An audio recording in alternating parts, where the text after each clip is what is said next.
अब हम संविधान की जो प्रस्तावना है उसको एक बार दोबारा रिवीजन कर लेते हैं। इसमें दे रखा है जैसे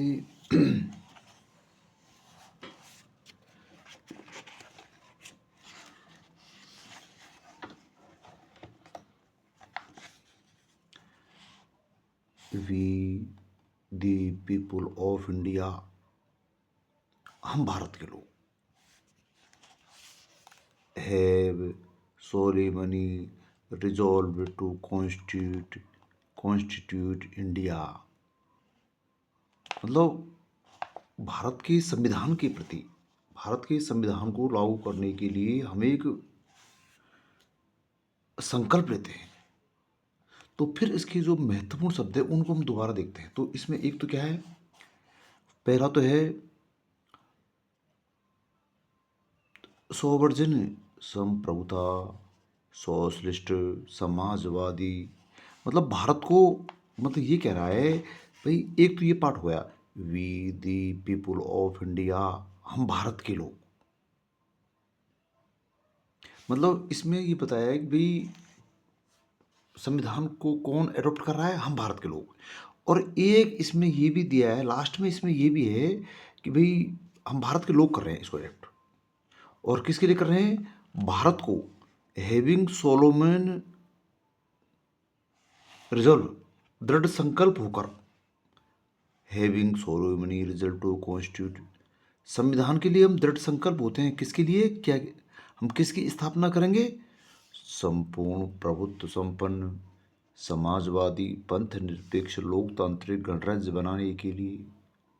मतलब भारत को हम क्या बनाएंगे, इंडिया को क्या बनाएंगे, सोवर्जिन, सोशलिस्ट, सेकुलर, डेमोक्रेटिक रिपब्लिक। ये तो हम भारत को बनाएंगे साहब। तथा, और वो कह रहा है and secure, secure to all citizens, और सभी नागरिकों के लिए क्या सुनिश्चित करेंगे, सिक्योर, जस्टिस, नागरिकों के लिए क्या क्या स्वीकार करेंगे, जस्टिस। जस्टिस में कौन कौन सा आएगा, सामाजिक, आर्थिक और राजनीतिक न्याय। और स्वतंत्रता देंगे किसकी, थॉट की, विचारों की, एक्सप्रेशन अभिव्यक्ति की, बिलीफ विश्वास की, फेथ धर्म की, एंड वर्शिप पूजा की। तो न्याय तो तीन प्रकार से है, सोशल, इकोनॉमिक एंड जस्टिस। और लिबर्टी होगी पांच प्रकार की, थॉट की, एक्सप्रेशंस की, बिलीफ की, फेथ एंड वर्शिप की। और इक्वलिटी, नागरिकों की जो इक्वलिटी ऑफ स्टेटस, सभी नागरिकों को समानता हुई किसकी, स्टेटस की, प्रतिष्ठा की, एंड अपॉर्चुनिटी और अवसर की। ये नागरिकों के लिए है। हम भारत के लोग भारत को तो ये बनाएंगे सब क्या, sovereign, socialist, secular, democratic republic, और नागरिकों को जस्टिस, लिबर्टी और opportunity, and to promote among them all. और उनमें किस बात को प्रमोट करेंगे, किस बात को आगे बढ़ाएंगे, फेटर्निटी, फेटर्निटी, बंधुत्व, एश्योरिंग दी डिग्निटी, एक ऐसी बंधुत्व बढ़ाएंगे जो एश्योरिंग, जो निश्चित करे क्या, डिग्निटी ऑफ इंडिविजुअल, व्यक्तिगत प्रतिष्ठा को, and the unity and integration of the national. बंधुत्व कैसी हो, मतलब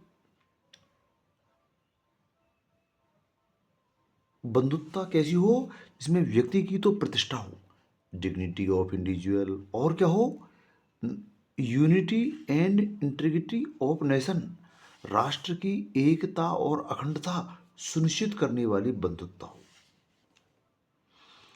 इन our constitute assembly the 26 day, 26 नवंबर 1950 को, टू हेयर बाई, एत द्वारा, टू हेयर बाई, हमारे द्वारा, इस संविधान को क्या किया जाएगा, एडॉप्ट, अंगीकृत, इनेक्ट, अधिनियमित, and give to our self, और आत्मार्पित, स्वयं को इसमें आत्मार्पित कर देंगे दिस कॉन्स्टिट्यूशन, इस संविधान को। तो इस संविधान में इसमें हमने पहले भी देखा, इसमें जो देखने की बात है वो यही है, संकल्पना को मतलब कौन ले रहा है? हम भारत के लोग ले रहे हैं। पहली बात तो we the people of India, कि हम शक्ति का स्रोत क्या है? भारत का। और भारत को तो हम ये बना रहे हैं सोवरेन, सोशलिस्ट, सेक्युलर, और नागरिकों को क्या दे रहे हैं? ऑल सिटीजन्स को जस्टिस, लिबर्टी और इक्विटी, ये दे रहे हैं। और इससे क्या प्रमोट किया जाएगा? बंधुत्ता, भातृत्व। बंधुत्ता कैसी होगी? Assuring the dignity of the individual, जो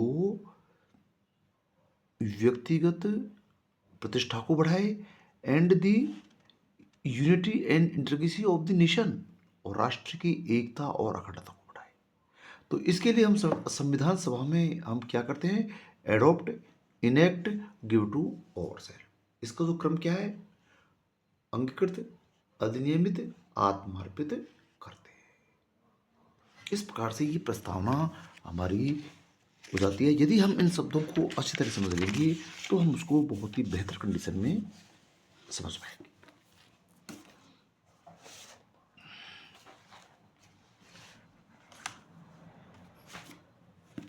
अब पढ़ेंगे हम नागरिकता।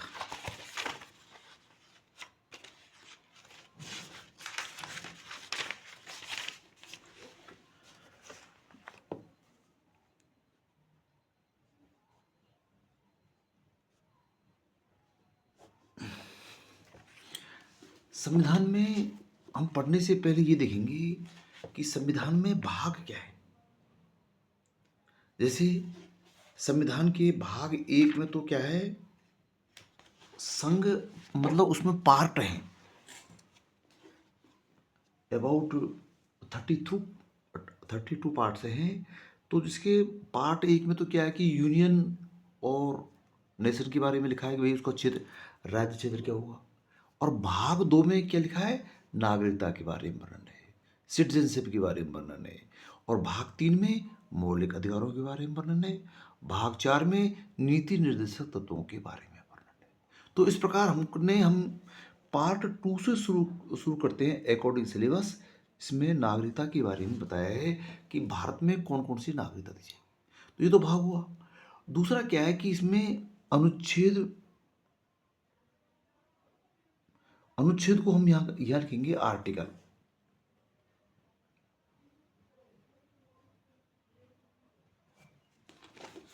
आर्टिकल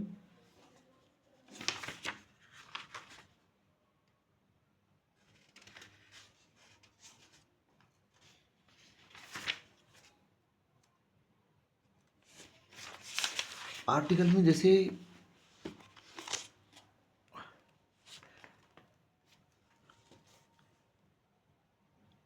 ए, बी और सी, तो उसमें क्या है? जैसे आर्टिकल 5, तो अब पढ़ेंगे नागरिकता के बारे में। तो ये सिटीजनशिप को हम बहुत ही सरल भाषा में समझने वाले हैं कि भाई सरल भाषा में इसको कैसे हम समझें, ये इसके बारे में हम देखेंगे।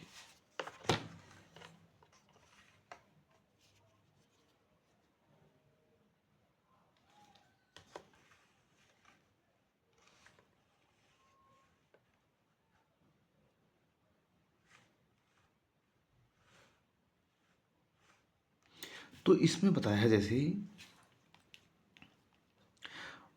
ये किस में है? भाग 2 में।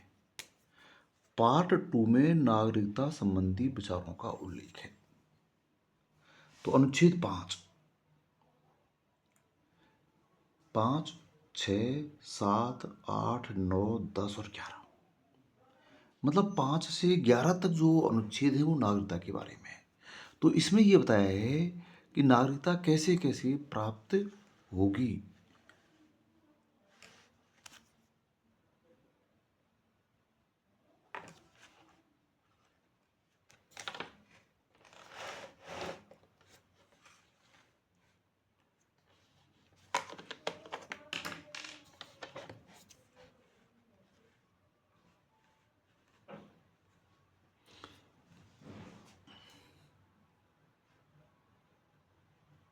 तो इसमें बताया है अनुच्छेद 5 में लिखा है कि भारत का संविधान प्रारंभ होने पर वह प्रत्येक व्यक्ति नागरिक होगा जो भारत के राज्य क्षेत्र में, टेरिटरी क्षेत्र में अधिवास कर रहा हो, रह रहा हो। मतलब इसमें क्या बताया है कि भाई अनुच्छेद 5 में लिखा है, आर्टिकल 5 में ये लिखा है कि जो भारत का संविधान प्रारंभ होने पर वह प्रत्येक व्यक्ति भारत का नागरिक माना जाएगा जो भारत के टेरिटरी में अधिवास कर रहा हो, रह रहा हो, डोमिशियल। और वो कैसे रह रहा हो, या तो उसका जन्म हुआ हो, बॉर्न, खुद का जन्म हुआ हो, दूसरा माता पिता का जन्म हुआ हो, पेरेंट्स का भी जन्म हुआ हो, या फिर कम से कम 5 साल से साधारणतः निवास कर रहा हो। तो हम दोबारा देखेंगे अनुच्छेद 5 में जो स्पष्ट रूप से जो आर्टिकल 5 है, आर्टिकल 5 में ये बताया कि भाई भारत की जो टेरिटरी में, जो भारत के क्षेत्र में जो डोमिशियल कर रहे हैं, निवास, डोमिशियल, जो भारत के टेरिटरी में जो डोमिशियल हैं, जो निवास कर रहे हैं, वो सब भारत के नागरिक माने जाएंगे।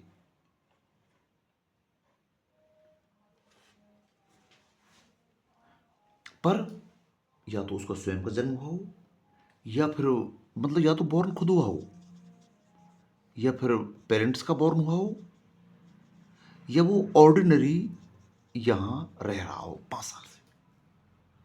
3 प्रावधानों पर है तो वह भारत का नागरिक समझा जाएगा अनुच्छेद 5 में। आगे देखो, ये तो हुआ डोमिशियल जन्म से। अनुच्छेद 6 क्या कहता है, आर्टिकल 6 में लिखा है कि ऐसे व्यक्तियों के बारे में वर्णन है, migrate to India from Pakistan persons. ऐसे व्यक्ति जो इंडिया में आए हो पाकिस्तान से जो माइग्रेट होकर भारत में आए हो, उन व्यक्तियों के लिए अनुच्छेद 6 में प्रावधान है। तो अनुच्छेद 6 आर्टिकल 6 में ए में लिखा है, यदि पेरेंट्स या दादा, ग्रैंड पेरेंट्स का बॉर्न, जन्म भारत शासन अधिनियम 1935 द्वारा परिभाषित इंडियन गवर्नमेंट एक्ट 1935 में जो परिभाषित जो भारत का जो क्षेत्र था, जो टेरिटरी थी, उसमें जन्म हुआ हो। भाई ऐसे नागरिकों को पाकिस्तान से आने पर मतलब मान्यता दी जाएगी जिनका भारत शासन अधिनियम 1935 एक एक्ट बना था, उसमें भारत का एक क्षेत्र, एरिया, टेरिटरी परिभाषित किया गया था। एरिया, क्षेत्र, टेरिटरी, भारत का क्षेत्र परिभाषित किया गया था 1935 के एक्ट के द्वारा। तो या तो वो उसमें हो, या फिर 19 जुलाई से पहले भारत माइग्रेट कर चुका हो। डेडलाइन क्या दी है इसमें, 19 जुलाई 1948 से पहले, बाद में नहीं। अनुच्छेद 6 में लिखा कि 19 जुलाई 1948 से पहले भारत में वो माइग्रेट कर चुका हो, आ गया हो, या फिर 19 जुलाई 1948 के बाद आ रहा है। यदि वो उसके बाद आ रहा है तो माइग्रेट पर्सन द्वारा नागरिकता हेतु रजिस्ट्रीकरण के आवेदन जो सक्षम अधिकारी है उसको दे दिया गया हो और उसको नागरिकता दे दी जाएगी। तो हम अनुच्छेद 6 को दोबारा देखते हैं कि अनुच्छेद 6 में एक तो क्या है, ऐसे व्यक्ति जो माइग्रेट होके कहाँ से आए हैं, पाकिस्तान से आए, जो पाकिस्तान से माइग्रेट होके आए हैं। तो उनमें 3 बातें बताई भाई, या तो 1900 भारत शासन अधिनियम 1935 के द्वारा जो क्षेत्र परिभाषित किया गया था भारत का, उसमें उसके पेरेंट्स या ग्रैंड पेरेंट्स का जन्म हुआ हो, या 19 जुलाई 1948 से पहले भारत में माइग्रेट कर चुके हो। एक डेडलाइन दी कि 19 जुलाई 1948 से पहले भारत में माइग्रेट कर चुके हो। और यदि 19 जुलाई 1948 में इसके बाद यदि वो भारत में आए तो भारत में जो एक राष्ट्रीय जो प्राधिकरण है उसको इसके लिए इन्होंने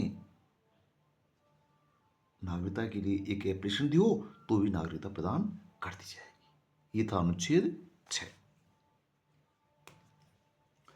अनुच्छेद 7 में लिखा कि 1 मार्च 1947 के बाद पाकिस्तान को माइग्रेट किया गया हो वह नागरिक नहीं हो सकता है। मतलब जो व्यक्ति 1 मार्च 1947 को पाकिस्तान चला गया हो, माइग्रेट हो गया हो, यदि वो वापस भारत की नागरिकता मांगेगा तो उसको नहीं दी जाएगी। अनुच्छेद 7। अनुच्छेद 7 में ये लिखा है कि 1 मार्च 1947 के बाद पाकिस्तान को यदि कोई व्यक्ति माइग्रेट कर गया हो, चला गया हो, तो वह नागरिक नहीं हो सकता है। आर्टिकल 8, अनुच्छेद 8 या आर्टिकल 8 ये कहता है कि भारत के रहने वाले भारत के मूल के नागरिकों को, यदि कोई भारत के मूल के जो नागरिक हैं भारत से बाहर रह रहे हैं, यदि उसके द्वारा उस समय निवास करने वाले देश में भारतीय राजनीति के समक्ष जो भारत के जो डिप्लोमेटिक हैं उनके समक्ष नागरिकता का आवेदन संविधान के प्रारंभ या बाद में दिया जाएगा, उनको भी नागरिकता प्रदान की जाएगी। अनुच्छेद 8। अनुच्छेद 8 ये कहता है कि यदि कोई नागरिक है, भारत का नागरिक है, संविधान के प्रारंभ मतलब होने पर बाहर रह रहा है, विदेश दूसरे देश में रह रहा है, तो वहाँ पर भारत के जो डिप्लोमेटिक है, जो राजनयिक है, उसके समक्ष नागरिकता का आवेदन देना होगा। अनुच्छेद 9 में लिखा है, आर्टिकल 9 में, यदि कोई व्यक्ति स्वेच्छा से विदेशी राज्य की नागरिकता अर्जित कर ली हो तो वह भारत का नागरिक नहीं होगा। मतलब स्वेच्छा से विदेशी राज्य की कोई नागरिकता अर्जित कर लेता है तो वह भारत का नागरिक नहीं हो सकता है, ऐसा आर्टिकल 9 में लिखा है। अनुच्छेद 10 में क्या लिखा है कि नागरिकता के अधिकारों का बना रहना, कंटिन्यूअस। यदि ऐसी जो पूर्वगामी जो अधिनियम हैं वो बने रहेंगे, मतलब नागरिकता की जो अधिकार हैं वो बने रहेंगे कंटिन्यूअस। नागरिकता के अधिकारों का बना रहना, यदि कोई व्यक्ति पहले से नागरिक है तो संविधान लागू होने के बाद भी उसके नागरिक जो अधिकार हैं वो कंटिन्यूस बने रहेंगे, अर्थात उनमें कोई तरह की दिक्कत नहीं आएगी।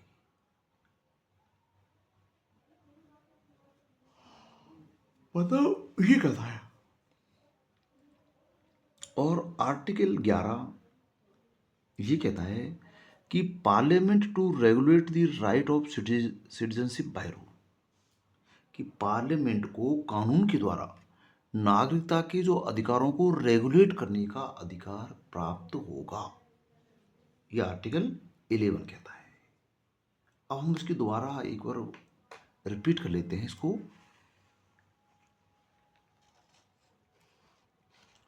मतलब नागरिकता का जो प्रावधान है वो पार्ट 2 में दिया गया है। जैसे हम देखते हैं संविधान के भाग भी हैं, संविधान के आर्टिकल के अनुच्छेद हैं और अनुसूची है, शेड्यूल है। तो हम इसमें जो सिलेबस के अनुसार पहले देखते हैं नागरिकता किस भाग में है, पार्ट 2 में। और इसके अनुच्छेद कहाँ से, 5 से 11 तक, ये इसके अनुच्छेद है। तो इसमें बताया है पहले तो कि भाई 5 में तो ये बताया है कि भाई भारत का संविधान प्रारंभ होने पर 26 जनवरी 1950 को जब प्रारंभ हुआ तो उसमें वह प्रत्येक व्यक्ति नागरिक माना जाएगा जो भारत के राज्य क्षेत्र में रह रहा हो, टेरिटरी में रह रहा हो, डोमिशियल अधिवास कर रहा हो, चाहे वो खुद जन्म हुआ हो, माता पिता का जन्म हुआ हो या कम से कम 5 साल से रह रहा हो। ये तो है अनुच्छेद 5। अनुच्छेद 6 में लिखा है कि यदि कोई व्यक्ति पाकिस्तान से माइग्रेट होकर भारत में आया है तो उन व्यक्तियों को नागरिकता दी जाएगी जिनको जिनके पेरेंट्स या ग्रैंड पेरेंट्स का जन्म भारत शासन अधिनियम 1935 के अंतर्गत जो भारत का जो टेरिटरी जो क्षेत्र निर्धारित किया गया था उसमें यदि वो आ रहे हैं, उनका जन्म हुआ हो, तो उनको नागरिकता दी जाएगी। इसके अतिरिक्त यदि वे 19 जुलाई 1948 से पहले माइग्रेट होकर भारत में आ गए और यदि 19 जुलाई से या इसके बाद भारत में माइग्रेट होकर आए हो तो सक्षम अधिकारी के समक्ष नागरिकता का आवेदन लगाना चाहिए। यह अनुच्छेद 6 में। और अनुच्छेद 7 में लिखा है कि यदि कोई व्यक्ति 1 मार्च 1947 के बाद पाकिस्तान की तरफ माइग्रेट कर गया है तो उसको भारत की नागरिकता नहीं मिलेगी। 1 मार्च डेडलाइन क्या थी? 1 मार्च 1947। जबकि अनुच्छेद 8 में जो भारत के जो बाहर लोग रह रहे हैं उनको नागरिकता संबंधी प्रावधान है कि वो बाहर रह रहे हैं तो उनको भारत के जो डिप्लोमेटिक है, जो भारत के राजनयिक है, उनके समक्ष आवेदन देना होगा। अनुच्छेद 9 में लिखा है कि यदि कोई व्यक्ति स्वेच्छा से विदेशी नागरिकता अर्जित कर लेता है तो उसको भारत की नागरिकता नहीं मिलेगी। अनुच्छेद 10 में क्या लिखा है कि नागरिकता के अधिकारों का बना रहना। संविधान के लागू होने के बाद में जो पूर्वगामी प्रावधानों के तहत जिनको नागरिकता प्राप्त है ऐसे लोगों को नागरिकता के राइट्स हैं वो कंटिन्यूअस बने रहेंगे। अनुच्छेद 11 में लिखा है कि parliament to regulate the right of citizenship by law. संसद कानून के द्वारा जो नागरिकता के जो राइट्स हैं उनको रेगुलेट कर सकती है, इनके बारे में नियम बना सकती है। तो इस प्रकार हम देखते हैं संविधान के भाग पार्ट 2 में जो आर्टिकल 5 to 11 में नागरिकता के विभिन्न प्रावधानों को समराइज किया है।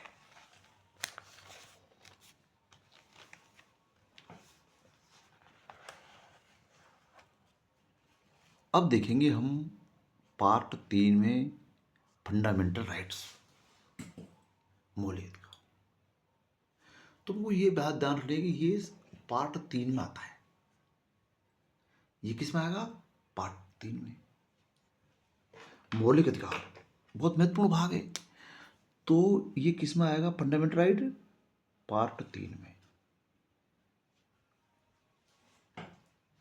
तो 11 तक तो नागरिकता थी।